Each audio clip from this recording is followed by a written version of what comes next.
Hello, and welcome to At the Leadership Table with retired Major General Jim Hoyer. Oftentimes, people hear the word leader and they think only of political leaders, but leaders come in many forms, and that's worth exploring. I'm Jim Hoyer, born and raised in West Virginia, a husband, a father, a new grandfather, and a retired military leader, serving for over 40 years in public leadership for our state and nation. Now, the most important mission I have going forward is to educate, motivate, and empower our next generation of leaders. At the leadership table with us today is Justin Williams. Justin is the director of the West Virginia Affiliated Construction Trades.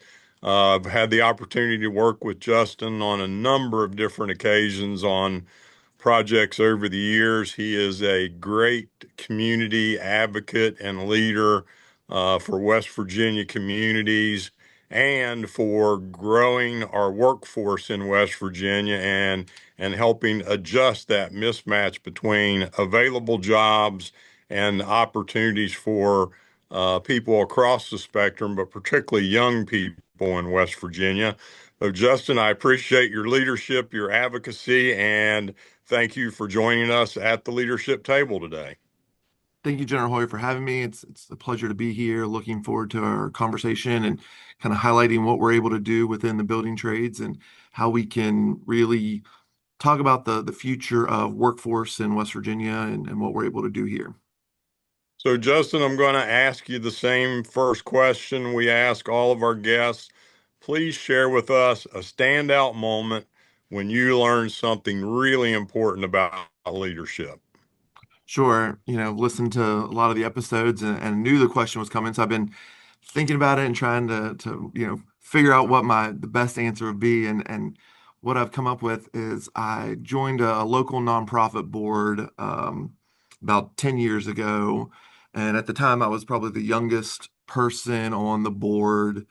And, go to the first board meeting and they have you sign up for committees, right? All these different committees that organizations have. And I go through my first like year and a half on the board, and the committees never met once. We had our monthly board meetings and we discussed all the topics, but these committees never met. And so talked to the director and I was like, "Hey, what's the deal with this? Like, what's going on?" And they told me, just something we have. We haven't really used them that much.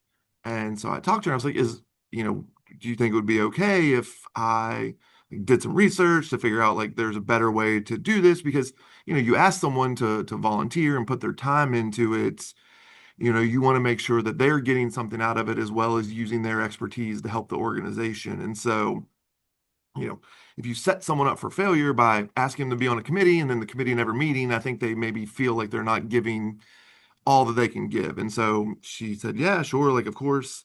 So I took some time, did some research, and found out this new structure and went and met with some other board members and then took it back to the full board and we changed that structure. And it really was just like a learning exercise and to me about, you know, no matter where you are in an organization, new, old, uh, if you're going to see a problem, you should address it, but also have a solution for it, right? You can't just sit back and complain. I think far too often that's what we see, people just complaining, but not willing to take the effort to make a change where there's one that's needed. And so, I took that to the board and they've adopted it and it's been, I think, pretty successful in the changes. And I wasn't a leader in the organization. I just saw something at the time that I was like, you know, what's the purpose of this? If there was a purpose, let's keep it going, let's make it work. But if not, how can we make it better for everybody? And so, I think that really just talks about, leadership is very different at all different levels. You don't have to have a title to be a leader, but if you're willing to put the work in, I think, people will follow your leadership to where you need to go. And I think it's a great example too of leadership is about having vision and purpose, but unless you can take action, it really doesn't accomplish the leadership goal. Justin, you and I talked earlier about some people have made the comment that the West Virginia affiliated construction trades is a well-kept secret in West Virginia, and something that we don't want to be a well-kept secret. We want to get the word out about what the opportunities are in the trades area in West Virginia. So tell us a little bit about the mission of West Virginia affiliated construction trades, and what are the goals that you're striving for every day? Sure. So our mission and the simple one that we go to the most often is local jobs for local workers. Right? We represent West Virginia workers, West Virginia construction workers all across the state, and it's our belief and our goal to have local construction workers going to those people who live, work, and spend their money in their communities. So that's the emphasis for what we do across the board, trying to get local construction workers more jobs that provide a living wage for them as well, right? Family sustaining wages where they can provide for their families, have health insurance and a pension where they can retire at an age, that they can still be active members of our community, but also building up the workforce development aspect. Within our trades, we have apprenticeship programs across the state. So, it's taking people who have been trained and have worked in the industry and helping them train the next generation of workers. And so, our goal is to grow those programs, to grow those opportunities for folks in West Virginia, to have a good career in West Virginia. One of the things that makes this job easy is when I talk to our members and the pride they have in what they've done, whether it's working on, building the New River Gorge or the Coliseum at WVU or just the school building down the street, right, where their nieces or nephews or grandkids go. They have so much pride in the work they do and they want to tell people about it. But at the same time, they're not these outspoken individuals who are out there, beating their chests saying, "Hey, I'm the best. I do this so good." So, that's where our role with affiliated construction trades comes in is we have to go out there and tell people about those opportunities to have a great career to provide for your family.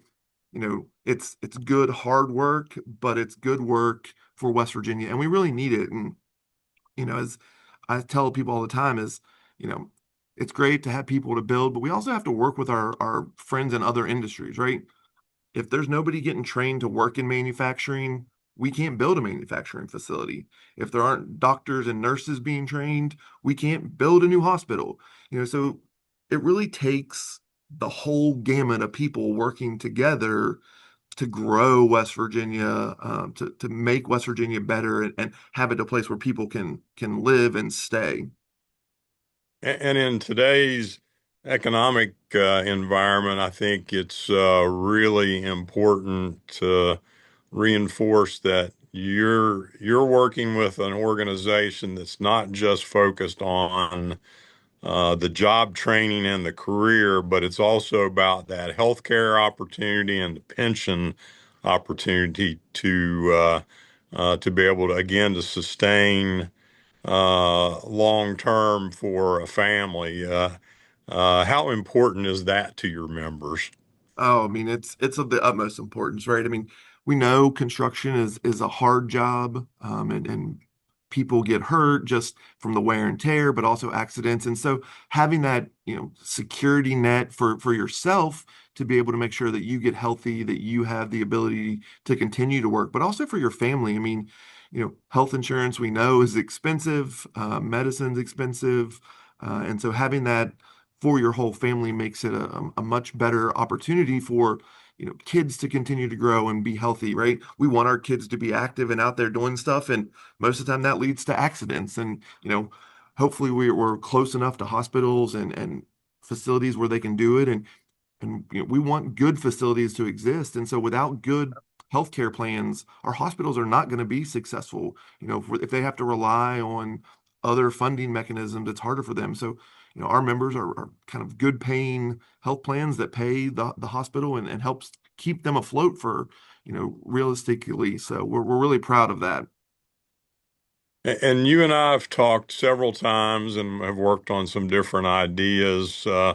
with other organizations about how we do two things. One is how we keep our young people in West Virginia, but also how we attract people back home.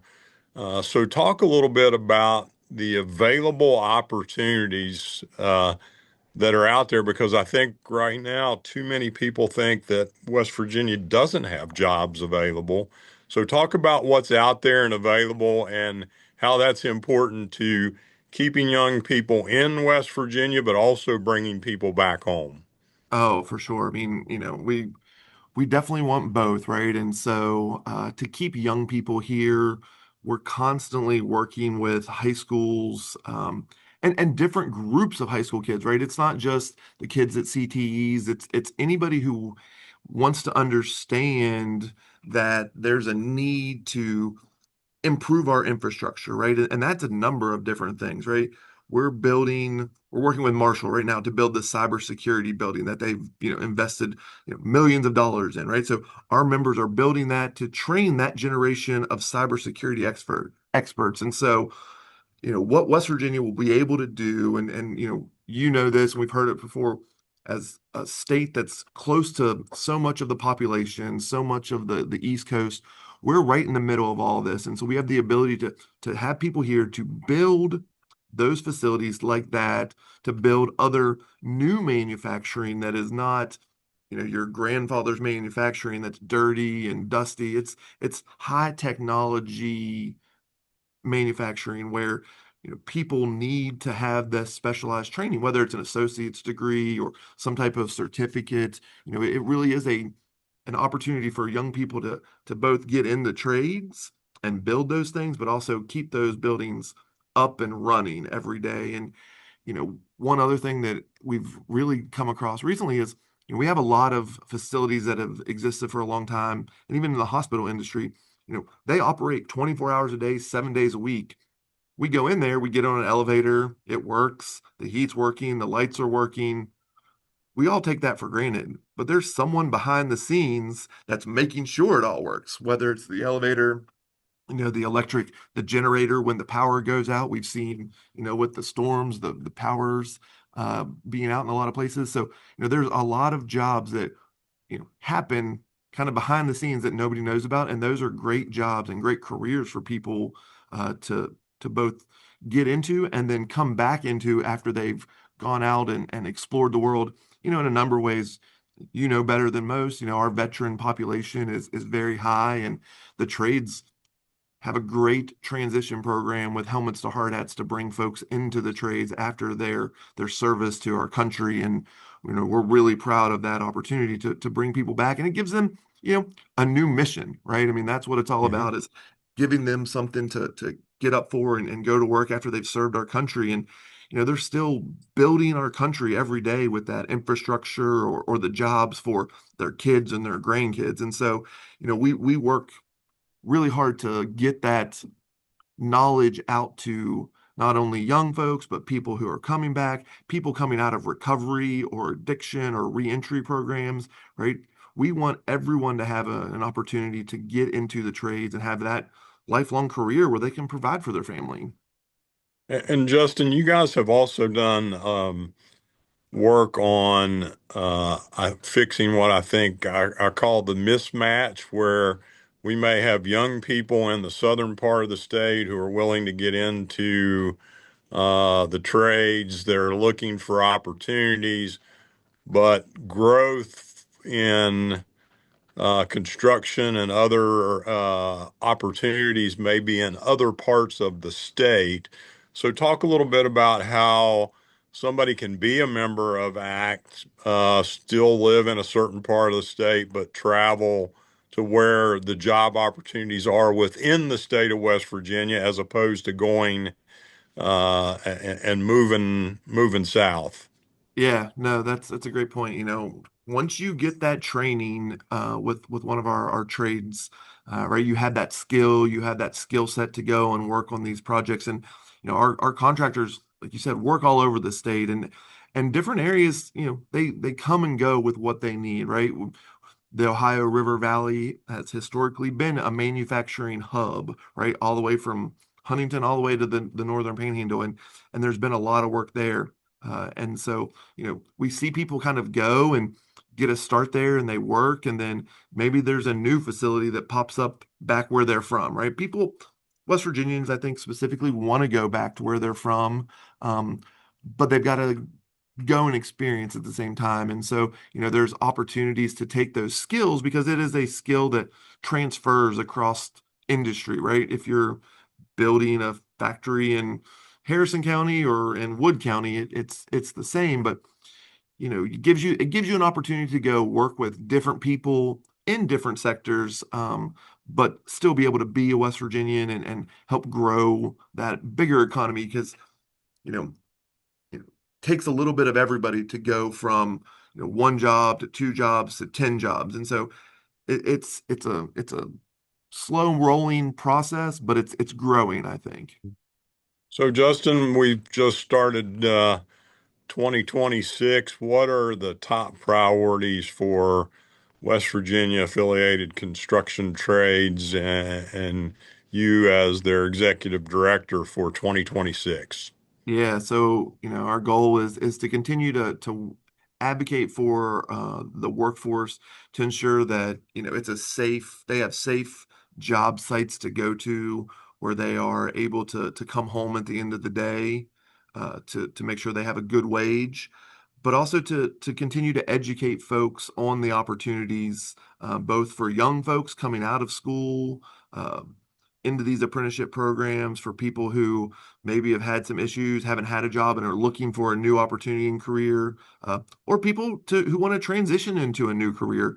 We see it, pretty regularly. People who, you know, get up, they go to work with their hands, and they like what they do, but there's a better opportunity out there for them in the trades where they've got that health insurance and a pension and a better wage. And so we're really trying to kind of upskill, right? That's the term of the year, I think. Let's upskill people. And so we're trying to get them upskilled to be an active trades member and help build their state up. A lot of discussion about AI replacing jobs in the country, but hard for AI to replace a skilled tradesperson. It's That might be 100 years down the road from now, but it is an opportunity, as you said, for people who might be displaced by certain white collar jobs in AI to move back into a new in high demand skill. Yeah. And I would even say that, the technology is in the construction industry. So if you're interested in that type of work, you can still do it, right? Construction is using drones, is using GPS dozers, so there's a number of things you can do that. But also in the construction industry, one thing that kind of gets overlooked, I think, a little bit is not only the construction worker, but there's a lot of pieces that go into construction on the company side, right? And so whether it's if you're interested in accounting, you can work for a construction company, right? If you're a lawyer and you do land acquisitions or contract negotiations, right?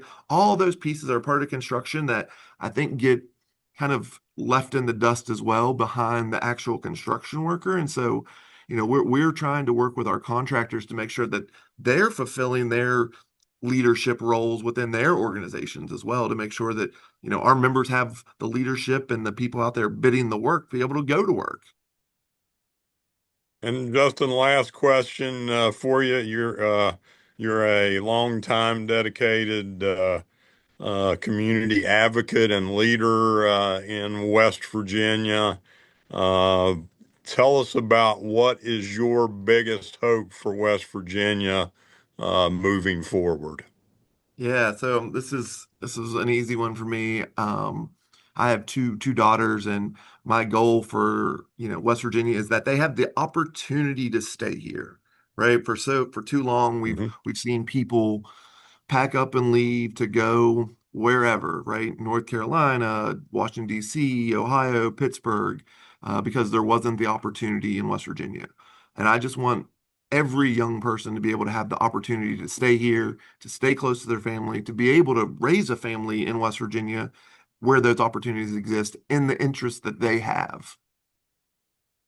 Well, Justin, I thank you for being the strong advocate you are for the skilled trades, for helping match young people and bringing people back home to West Virginia to fill.